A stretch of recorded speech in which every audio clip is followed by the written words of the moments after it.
The alarm screamed through the cargo bay of the dawn horizon, and Jiwoo's hands froze over her datapad. Red lights flashed across every wall, turning the massive storage area into a nightmare of shadows and blood-colored warning signals. "Breach in Cargo Bay 3, the ship's computer announced in its calm, emotionless voice. "Hull integrity compromised. Unknown organism detected." Jiwoo dropped her pad and ran toward the main corridor. Her boots hammered against the metal floor as she raced to reach the bridge. Behind her, she heard the screech of tearing metal. Something big had just forced its way inside their ship. Captain Minho was already at his station when Jiwoo burst through the bridge doors. His face had gone pale as he stared at the security monitors. The other crew members, Hyunwoo, Daeho, and Yuna, crowded around him. "What is it?" Jiwoo asked, trying to catch her breath. Minho pointed at the screen with a shaking finger. "Look for yourself." The camera showed something that made Jiwoo's blood run cold. A creature stood in their cargo bay, massive and terrible. It was nearly 3 meters tall, covered in black armor that looked like volcanic glass. Multiple limbs moved across its body, some ending in claws, others in strange feelers that twitched and searched the air. Its head was triangular with too many eyes glowing a sickly yellow color. "The database says it's a Vrath," Yuna whispered. Her voice trembled. "A Vrath is on our ship." Everyone knew about Vraths. They were the monsters that parents across the galaxy used to scare children into behaving. Death-world predators that could survive in space, hunt ships for sport, and killed everything they encountered. In 500 years of space travel, no one had ever survived a Vrath attack at close range. "We need to vent the cargo bay," Minho said. His hand moved toward the control panel. "Open it to space. Kill that thing before it kills us. Wait." Jiwoo pushed forward, her eyes locked on the screen. "Look at it." "Really look at it? Are you insane?" Daeho grabbed her shoulder. "That's a Vrath. We need to space it now." But Jiwoo ignored him. She studied the creature on the screen, her xenobiology training kicking in despite her fear. Yes, the Vrath was terrifying. Yes, it could probably tear through the cargo bay door and kill them all in minutes. But something was wrong with the picture. The creature wasn't attacking. It wasn't trying to break through to where the crew was hiding. Instead, it moved slowly, almost carefully around the cargo containers. One of its side limbs hung at an odd angle. A dark substance, probably blood, dripped from a wound across its torso. "It's hurt," Jiwoo said. "Look at the way it moves." "That's not a hunting predator." "That's an injured animal, so what?" Yuna shook her head. "Injured animals are even more dangerous." "Maybe," Jiwoo admitted. "But it's also not acting aggressive. When was the last time you heard of a Vrath that didn't immediately attack?" The crew fell silent. She had a point. Every story, every report, every warning about Vraths described them as unstoppable killing machines. They attacked on sight. They showed no fear. They never hesitated. This one was hesitating. "What are you suggesting?" Minho asked quietly. Jiwoo took a deep breath. What she was about to propose was crazy. It went against every protocol, every safety regulation, every piece of common sense in the galaxy. But her instincts, the same instincts that had made her a good xenobiologist, told her there was something different happening here. "Let me try something," she said. "Give me 5 minutes before you vent the bay." "Absolutely not." Hyunwoo stepped between her and the door. "I'm not letting you go down there." "I won't get close to it," Jiwoo promised. "There's a remote feeding system for the livestock we're transporting. I can operate it from behind the blast door. If this works, maybe we don't have to kill it. If it doesn't work, you can still vent the bay." Minho studied her face for a long moment. Finally, he nodded. 5 minutes.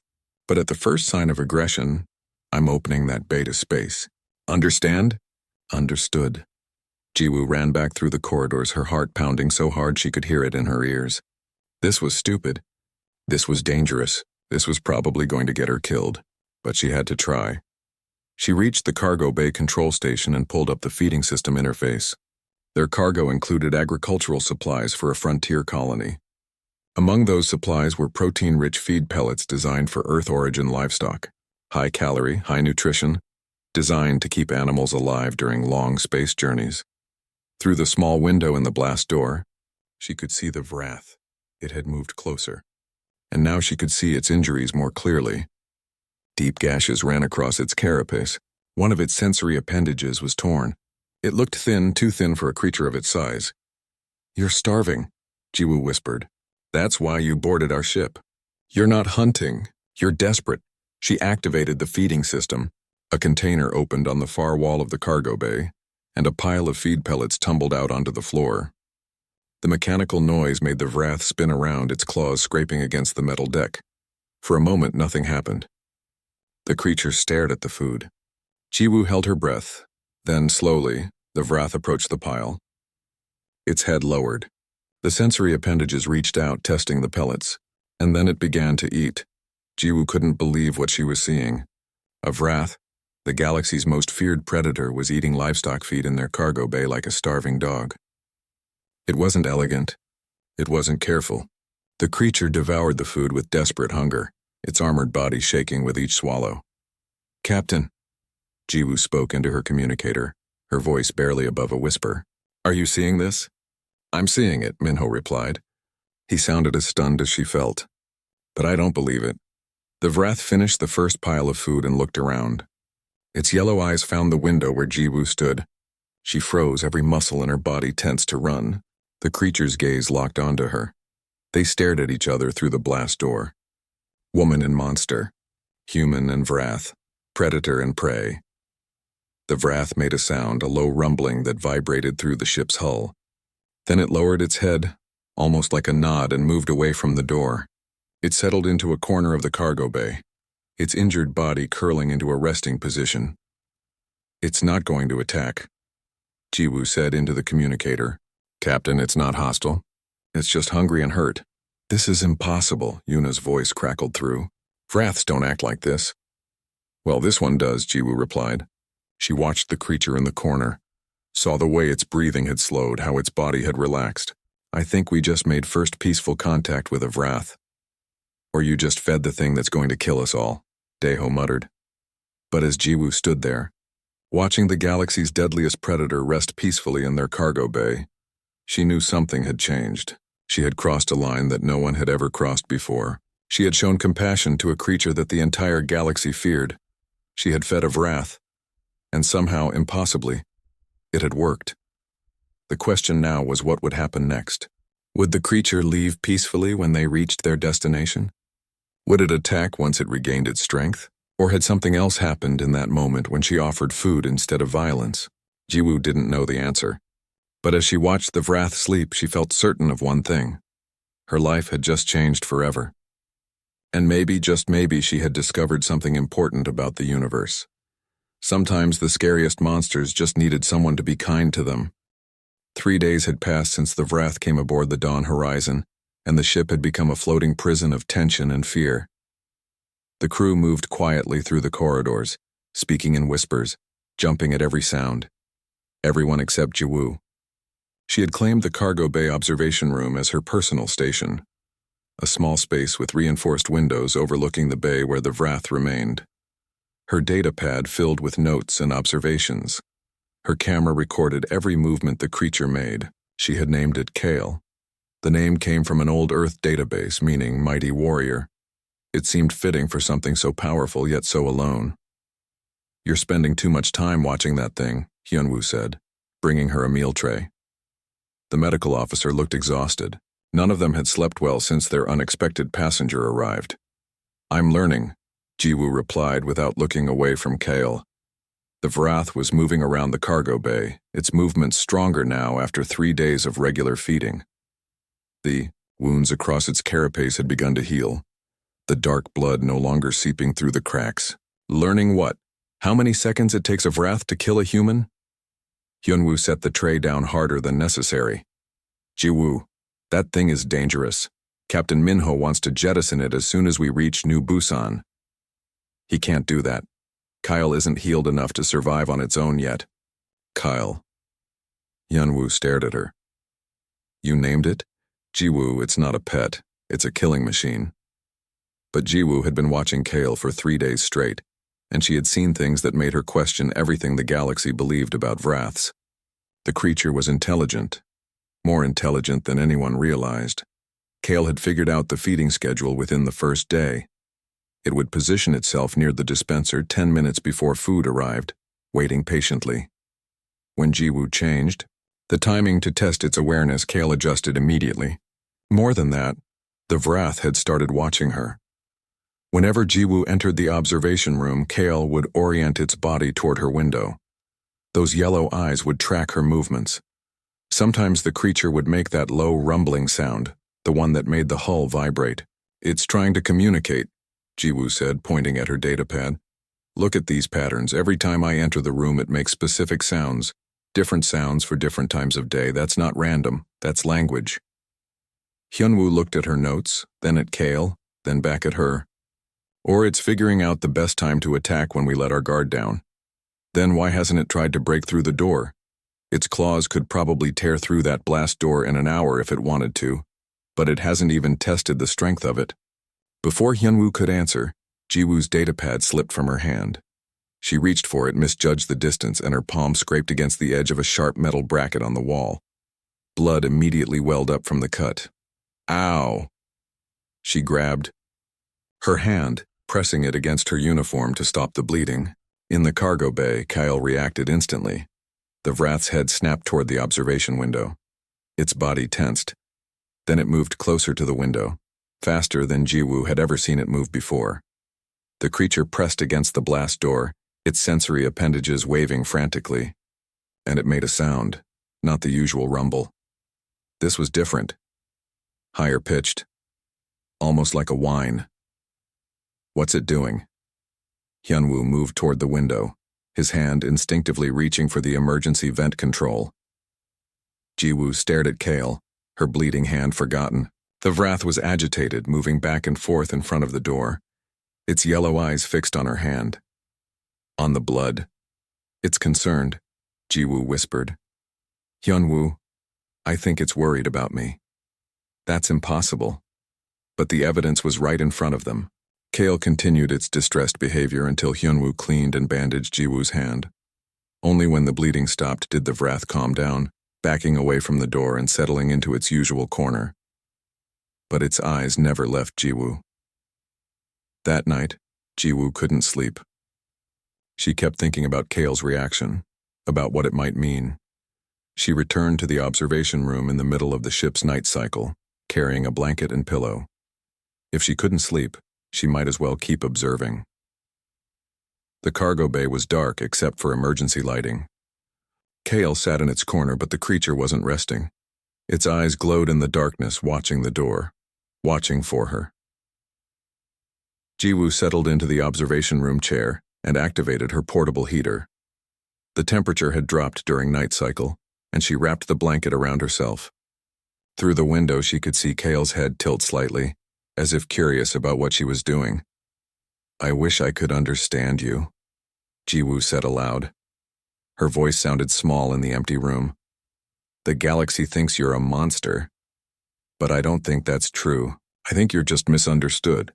Kale made its rumbling sound. Softer this time, almost gentle. "You had a family, didn't you?" Jiwoo continued.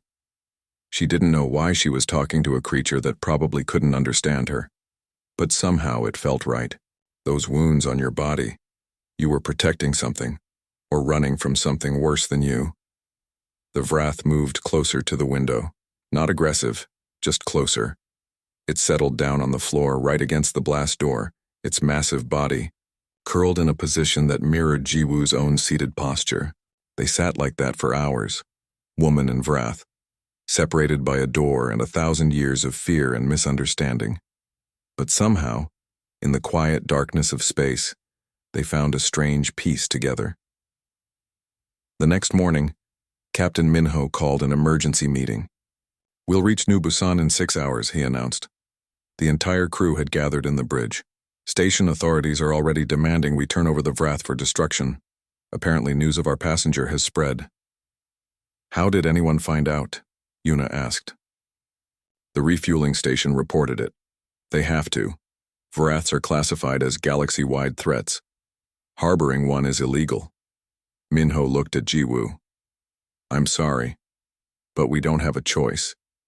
"You always have a choice," Jiwoo said quietly. "We could release Kale before we dock. Give it a chance to escape into the wilderness. The colony will hunt it down anyway," Daeho pointed out. "Vraths are kill on sight everywhere. Not if they don't know where it went." Jiwoo stood up, her mind racing. New Busan has massive forest regions that haven't been fully explored. If we release Kale far enough from the settlement, it could disappear. At least it would have a chance. Minho rubbed his face tiredly. This is insane.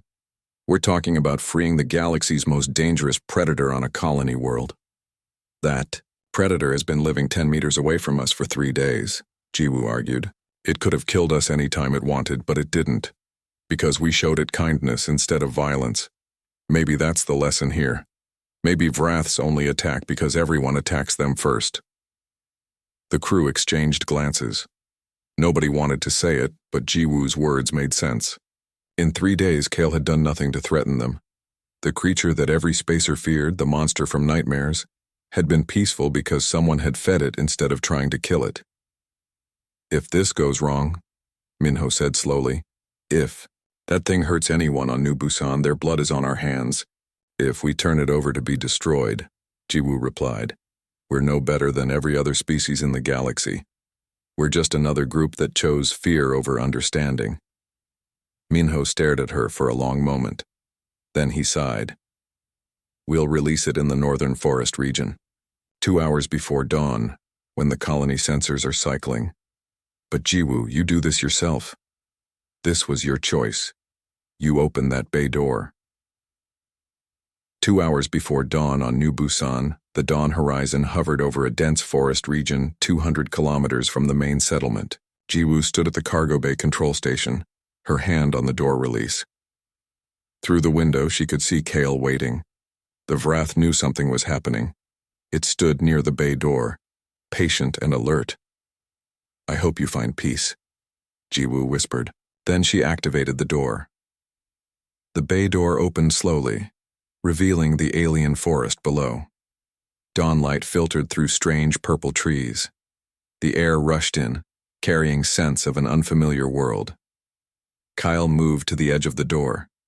It looked down at the forest, then back at the observation window, and at Jiwoo. The Vrath made its rumbling sound one last time. Then it jumped. Jiwoo watched Kale's dark form disappear into the canopy below. Her eyes stung with tears she didn't expect. She had known this creature for only 3 days, but somehow it felt like saying goodbye to a friend. Safe journey, she whispered. The cargo bay door closed. The dawn horizon turned toward the colony, and Jiwoo tried to convince herself that she had done the right thing. She never expected to see Kale again, but the universe had other plans. The bond between a human and a Vrath was not so easily broken. 3 months had passed since Jiwoo said goodbye to Kale.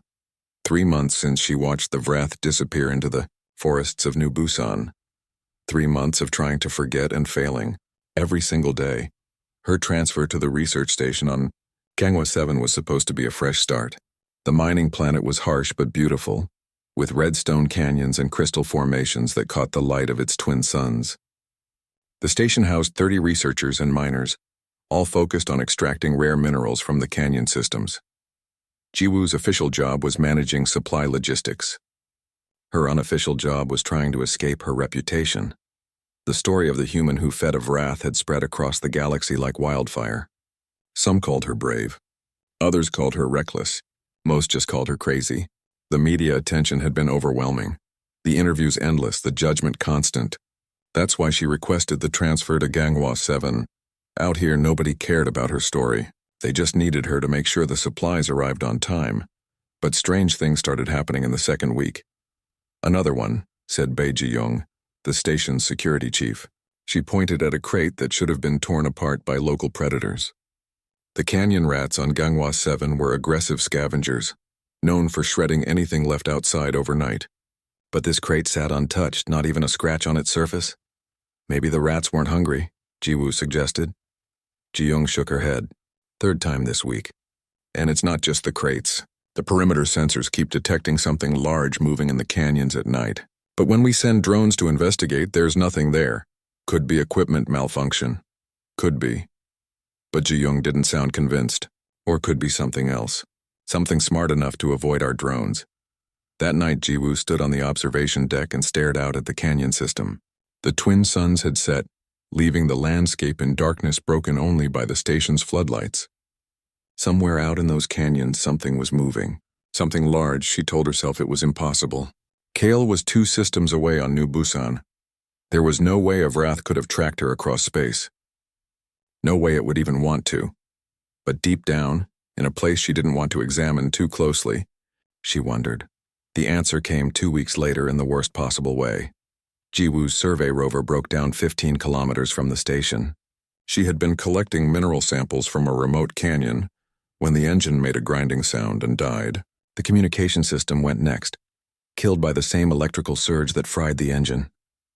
Perfect, Jiwoo muttered, climbing out of the rover. She checked her portable communicator, but the canyon walls blocked the signal. She would have to climb to higher ground to call for help. The climb took an hour.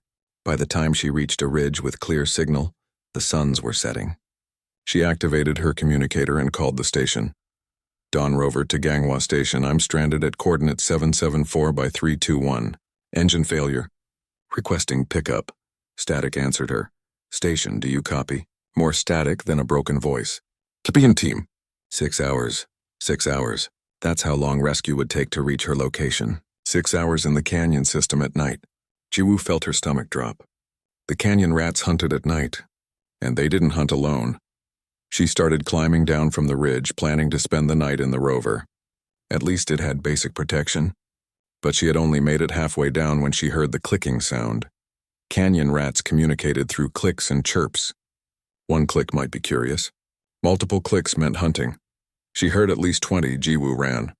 Her boot slipped on the loose red stone as she scrambled down the slope. Behind her, the clicking grew louder. The rats were fast, evolved to navigate the canyon terrain with deadly efficiency. She could hear their claws scraping against rock, getting closer. She wouldn't make it to the rover. She knew that with absolute certainty. The rats were too fast, too many. She was going to die in a canyon on a mining planet, eaten by oversized rodents. After everything she had survived, this was how it ended. Then a shadow moved between her and the pursuing rats, a massive shadow that shouldn't exist. That couldn't exist. The clicking stopped, replaced by a sound Jiwoo recognized instantly, a deep rumbling growl that made her bones vibrate.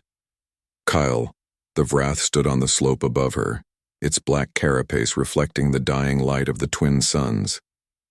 It was bigger than she remembered, its wounds healed into silver scars across its armor. The creature looked at her once with those yellow eyes. Then it turned to face the canyon rats. What happened next was brutal and one-sided. The rats were predators, evolved killers adapted to their environment. But they weren't Deathworld predators. They weren't Wraths. Kale moved like liquid violence. Its claws tore through the pack with surgical precision. The rats tried to surround it, tried to use their numbers advantage, but the Wrath was too fast and too strong. In less than a minute, the clicking stopped. The canyon fell silent except for Kale's heavy breathing. The Wrath turned back to Jiwoo, covered in the blood of the rats it had killed. Still the most terrifying thing she had ever seen, and it waited. Jiwoo's mind raced. How did Kale get here? How did it cross between star systems? How did it know where to find her? None of it made sense. But the evidence stood right in front of her, patient and deadly. You followed me, she whispered. Across space. Across systems. You followed me. Kale made its rumbling sound. The gentle one. The one it used to make through the blast door on the dawn horizon. Jiwoo took a step forward. Every survival instinct screamed at her to run, but she had fed this creature when it was starving.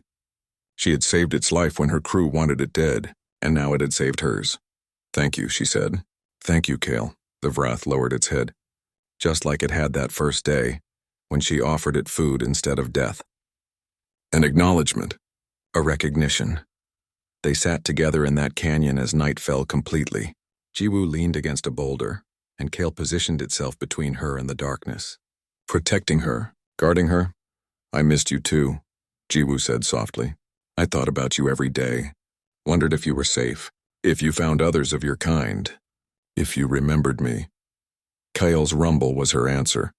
When the rescue team arrived 6 hours later, they found Jiwoo asleep against the Wrath's side. The sight made the pilot nearly crash his transport. Security Chief Ji-young, who had insisted on coming along, just stared in shock. Is that, she began, then stopped. Started again. Is that a Wrath? That's Kale, Jiwoo said, waking up and stretching. An old friend. The rescue team wanted to shoot Kale immediately. Standard protocol for any Vrath sighting was immediate lethal response, but Ji-young stopped them. "Hold your fire," she ordered. "Look at it." Really look. The Vrath sat calmly, making no aggressive moves, waiting for Ji-woo to tell it what to do. "This is the one from the news," Ji-young realized. "The Vrath you fed on the dawn horizon?" "Yes. And it tracked you here, across 2 star systems. That's supposed to be impossible." "A lot of things about Kale are supposed to be impossible," Ji-woo said. She stood up and walked to the transport. Kale followed her, moving slowly and carefully around the armed security team. The Vrath positioned itself near the transport door, still protecting her. The video of their rescue spread even faster than the original story. This time the footage showed something unprecedented. A human woman sleeping peacefully against a Vrath, the galaxy's most feared predator acting like a guardian instead of a killer. The image broke every database entry on Vrath behavior. It contradicted every scientific study, every military report, every piece of accepted knowledge about the species. Within hours, researchers, military officials, and government representatives from a dozen species were requesting permission to visit Gangwa 7. The Thalan Concord, a coalition of prey species that had suffered Vrath attacks for centuries, demanded Ji-woo's immediate arrest for dangerous xenobiological fraternization. They claimed she was creating a weapon, teaching a Vrath to pretend to be peaceful before it killed everyone. The Korvath Empire, a predator species that had fought Vraths for territory rights, wanted to study both Ji-woo and Kale. They believed understanding the bond could give them advantage in their territorial conflicts. Human governments were divided. Some saw opportunity, others saw disaster waiting to happen. All of them wanted answers, but Ji-woo had only one concern. She stood in her quarters that night, looking out at the canyon where Kale had made its den. The Vrath was visible in the distance, a dark shape against darker stone. "What have we started?" she asked herself. Outside, Kale's rumble echoed through the canyon, the sound of a predator that had chosen to protect instead of hunt. The sound of something the galaxy had never seen before, a Vrath that had decided a human was pack. And as news of their bond spread across the stars, one thing became clear. The relationship between Ji-woo and Kale would change everything. For better or worse, humanity had just proven that even the deadliest predators in the galaxy could be reached with kindness. The question now was what the galaxy would do with that knowledge.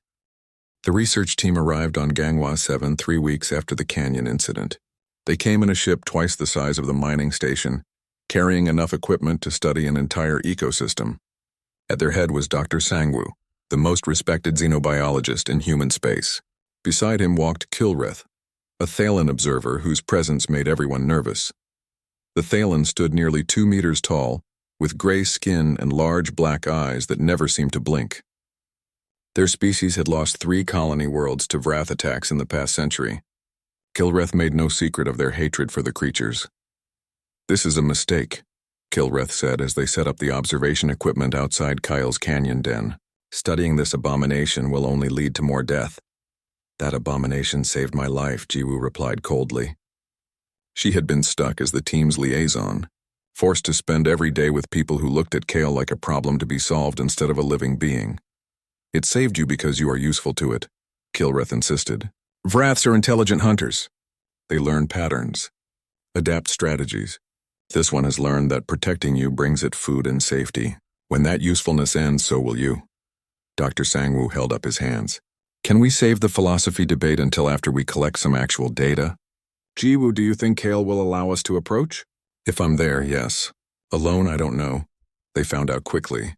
When researchers tried to enter the canyon without Ji-woo, Kale positioned itself to block their path. The Vrath made no aggressive moves, but the message was clear. They would not pass without permission. Only when Ji-woo arrived and walked past Kale did the researchers receive access. The Vrath watched them carefully, but allowed them to set up monitoring equipment. Throughout the canyon, the data they collected over the next month shocked everyone. Dr. Sangwoo called a meeting to present his findings.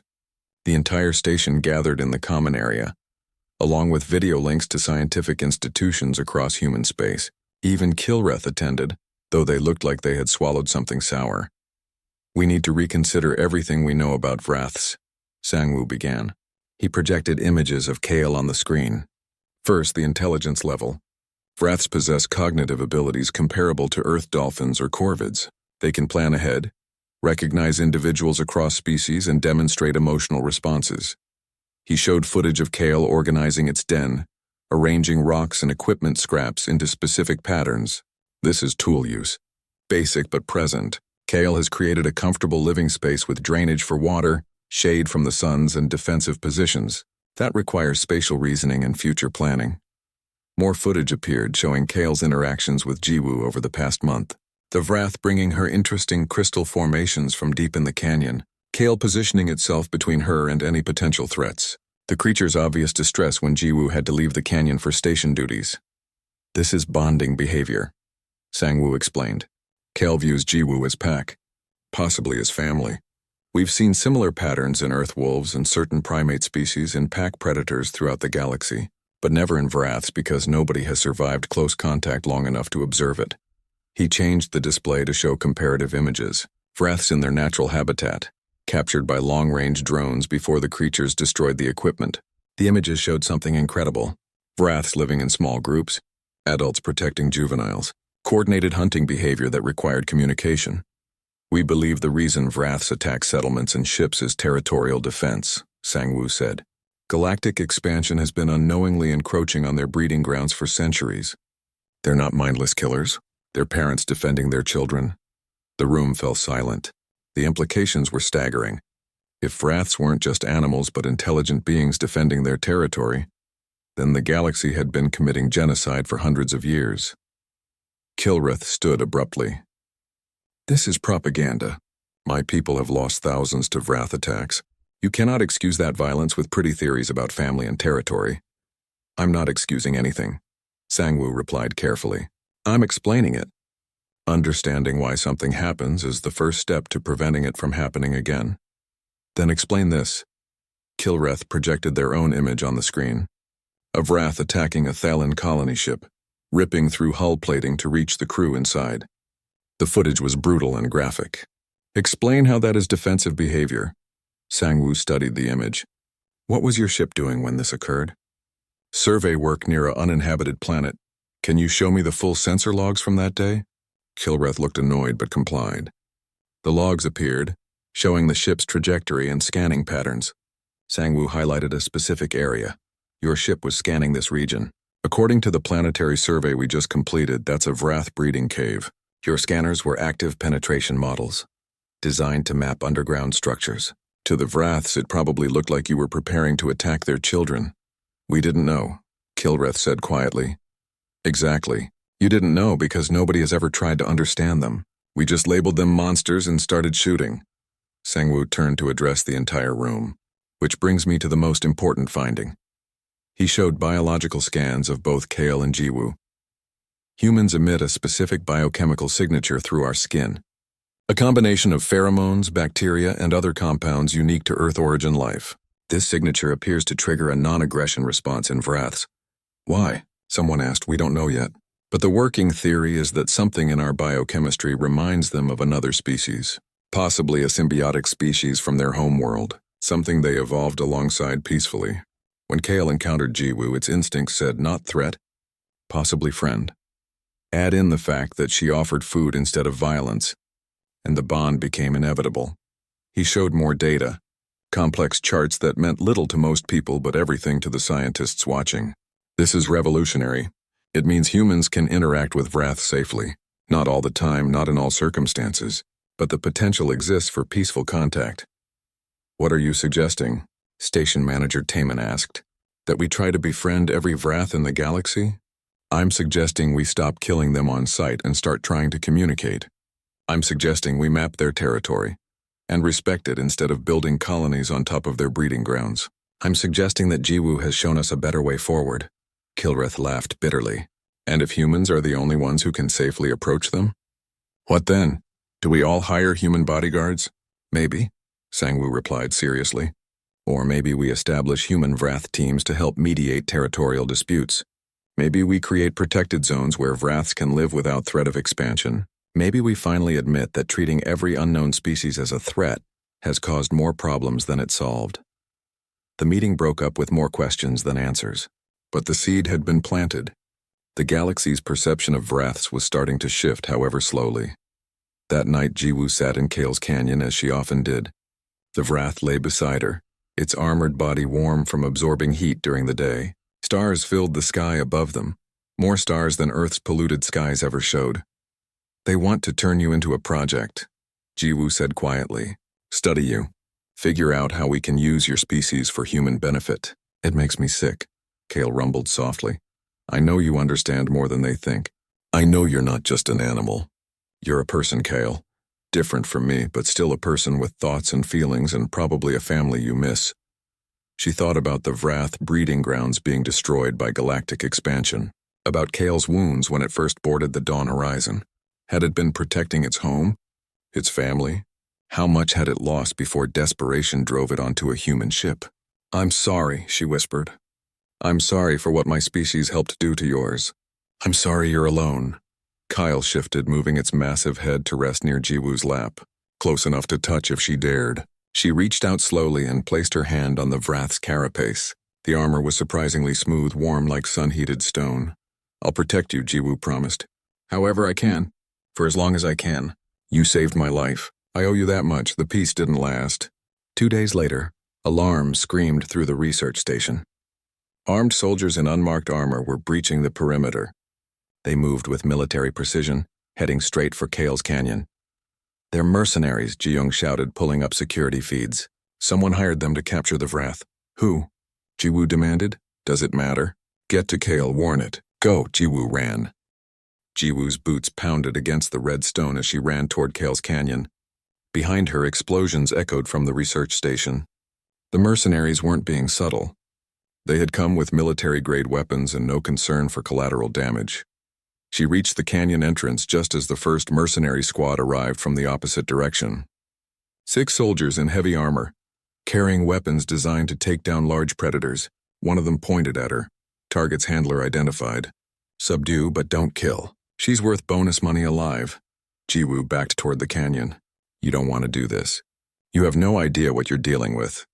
"We know exactly what we're dealing with," the squad leader replied. "A Vrath, dangerous but containable. We've got neural dampeners that'll drop it in 30 seconds.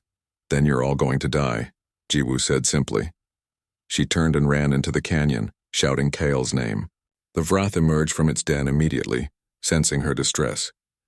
When it saw the armed soldiers following her, its entire body language changed. Kale didn't rumble. It roared. The sound shook the canyon walls. It was nothing like the gentle sounds the Vrath made with Jiwoo. This was the sound of an apex predator declaring war. This was the sound that had terrified the galaxy for centuries. The mercenaries opened fire. Neural dampener rounds hit Kale's carapace, designed to overload the nervous system and cause paralysis. For 3 seconds it worked. Kale staggered, its movements slowing. Then the Vrath shook off the effects and charged. What happened next would be analyzed by military strategists for years. Kyle didn't just attack, it hunted. The Vrath used the canyon terrain like a predator born to it, using narrow passages to separate the squad, using high ground to dive onto targets, using its superior speed and strength to overwhelming advantage. The mercenaries' armor meant nothing. Their weapons barely slowed Kale down. Within 2 minutes, the entire squad was down, either unconscious or too injured to continue fighting. But more were coming. The canyon echoed with the sound of approaching boots. Dozens of soldiers, maybe more. Someone had sent an entire military force to capture Kale. "We need to get back to the station," Jiwoo shouted. "Kale, come on!" The Vrath looked at her, then at the approaching soldiers, then back at her. Making a decision. It lowered itself, presenting its back. Jiwoo understood immediately. She climbed onto Kale's armored back, gripping the edges of its carapace. The Vrath took off running faster than she thought possible. The canyon blurred past them as Kale navigated the terrain with perfect precision. They reached the research station to find it under siege. The mercenaries had breached the outer perimeter but met unexpected resistance. Station security, mining workers, and researchers had armed themselves and were fighting back. These weren't soldiers, but they were defending their home and they were losing. Kale didn't hesitate. The Vrath charged into the fight and suddenly the dynamics changed. The mercenaries had trained to fight colonists and scientists. They had not trained to fight a Vrath working alongside humans. Security Chief Ji-young saw what was happening and adapted instantly. She started marking targets with her laser designator, highlighting threats for Kale. The Vrath learned the system in seconds, focusing its attacks on marked enemies. Dr. Sangwoo and his team activated emergency bulkheads, channeling the mercenaries into kill zones. Miners used heavy equipment as improvised weapons. Researchers threw anything they could find. And through it all, Kale moved like a scythe through wheat, protecting every human it recognized.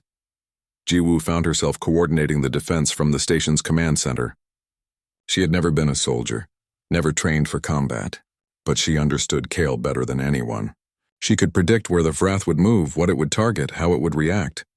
"Kale left corridor," she shouted into the communicator she'd grabbed. Ji-young, mark the 3 behind the cargo containers. Sangwoo, seal Section 4 and force them toward the main bay. They fought like they had been working together for years instead of minutes. Humans and Vrath, predator and prey species, united against a common threat. The mercenary commander finally called a retreat. Whatever they were being paid wasn't worth fighting a coordinated defense that included a Vrath.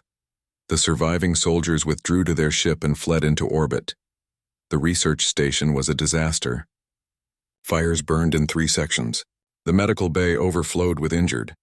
Half the equipment was destroyed. But everyone was alive. Jiwoo found Kale in the main cargo bay, surrounded by station personnel who were keeping a careful distance. The Vrath was wounded, its carapace cracked in several places, dark blood seeping from the injuries, but it was alive. She ran to it without hesitation, dropping to her knees beside the massive creature. "You're hurt. We need to get you to medical." Hyunwoo, who had arrived with the research team, approached cautiously with a medical scanner. "I've never treated a Vrath before. I'm not even sure our equipment will work." "Figure it out," Jiwoo said. She kept her hand on Kyle's armored head, feeling the Vrath's labored breathing. "You saved us. You saved everyone. I'm not losing you now." The treatment took hours. Hyunwoo worked with Dr. Sangwoo to adapt human medical techniques to Vrath physiology. It was experimental, dangerous, and probably shouldn't have worked. But Kyle was strong, and it wanted to live. When the Vrath finally stabilized, Ji-young asked the question everyone was thinking. "Who sent them?" "Does it matter?" Taemin replied wearily. "Could have been anyone. Rival corporations wanting to study Vraths, military forces wanting a weapon. Hell, could have been a zoo wanting a unique attraction. Everyone wants a piece of what Jiwoo and Kale have." "Then we make sure they can't have it," Jiwoo said. She had been thinking during the long hours of Kale's treatment. Thinking about what came next, about what she wanted versus what was right. "I'm starting a conservation program," she announced. "A research facility on neutral territory, dedicated to understanding Vraths and protecting them from exploitation. No weapons development. No military involvement. Just pure research and preservation. That'll take massive funding," Sangwoo pointed out. "Then we'll find it. The galaxy just watched a human and a Vrath fight side by side to protect innocent people. If that doesn't prove we've been wrong about these creatures, nothing will." The recording of the battle had indeed spread across the galaxy. The image of Jiwoo riding on Kale's back, coordinating a defense that saved lives, became iconic. It was impossible to watch that and still believe Vraths were mindless monsters. The Thalan Concord withdrew their arrest warrant. Kilreth themselves wrote a formal apology, admitting their species had acted out of fear and ignorance. The Korvath Empire offered a peace treaty with Vrath populations in their territory. Most importantly, funding flooded in for Jiwoo's conservation program.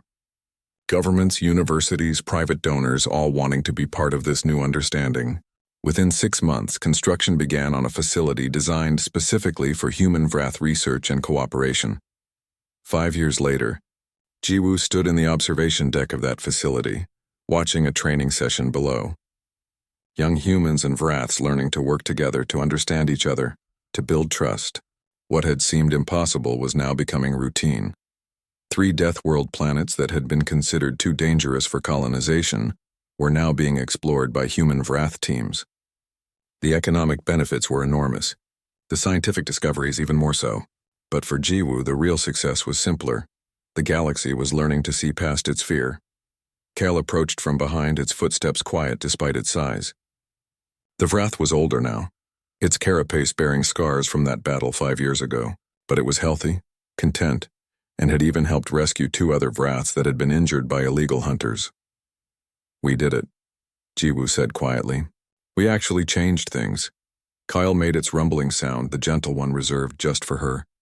The Vrath settled beside her at the window, and Jiwoo placed her hand on its armored shoulder. This had become their habit, their ritual.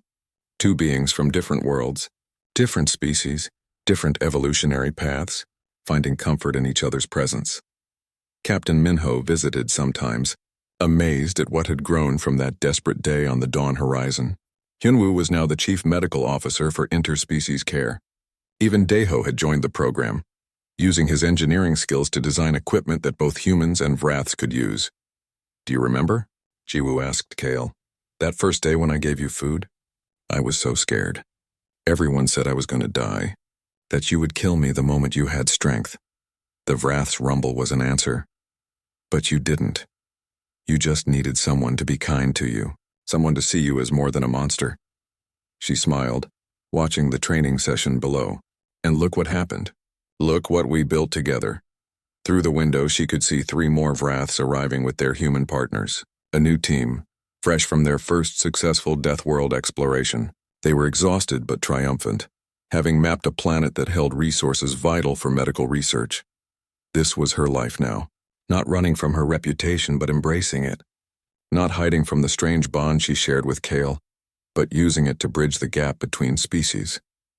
She gave lectures, trained new teams, advocated for Vrath protection laws, and documented everything they learned.